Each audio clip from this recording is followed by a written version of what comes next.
ঢাকা বিশ্ববিদ্যালয় কেন্দ্রীয় ছাত্র সংসদ ডাকসু নির্বাচনে সাধারণ সম্পাদক বা জিএস পদেও জমে উঠেছে প্রতিদ্বন্দ্বিতা।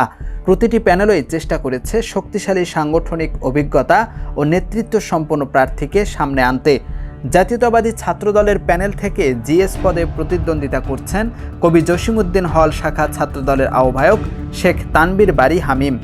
ইসলামী ছাত্র শিবির সমর্থিত ঐক্যবদ্ধ শিক্ষার্থী জোট প্যানেল থেকে এস.এম. ফরহাদ এই পদে লড়বেন। গণতান্ত্রিক ছাত্র সংসদ সমর্থিত বৈষম্য বিরোধী শিক্ষার্থী সংসদ প্যানেল জিএস পদে মনোনয়ন দিয়েছে কেন্দ্রীয় আহ্বায়ক আবু বাকের মজুমদারকে। অন্যদিকে বামপন্থী জোট প্রতিরোধ পর্ষদ থেকে জিএস পদে লড়ছেন ছাত্র ইউনিয়ন ঢাকা বিশ্ববিদ্যালয় শাখার সভাপতি মেঘু মল্লার বসু। স্বতন্ত্র শিক্ষার্থী ঐক্য প্যানেল থেকে ঢাকা বিশ্ববিদ্যালয় সাংবাদিক সমিতির সাবেক সভাপতি আল সাদি ভুইয়া প্রতিদ্বন্দ্বিতা করছেন জিএস পদে। ইসলামী ছাত্র আন্দোলনের প্যানেল থেকে লড়বেন সংগঠনটির কেন্দ্রীয় সহ সম্পাদক খায়রুল আহসান মারজান। ছাত্র অধিকার পরিষদের DUCSU for change panel GS পদে মনোনয়ন দিয়েছে সাবিনা ইয়াসমিনকে।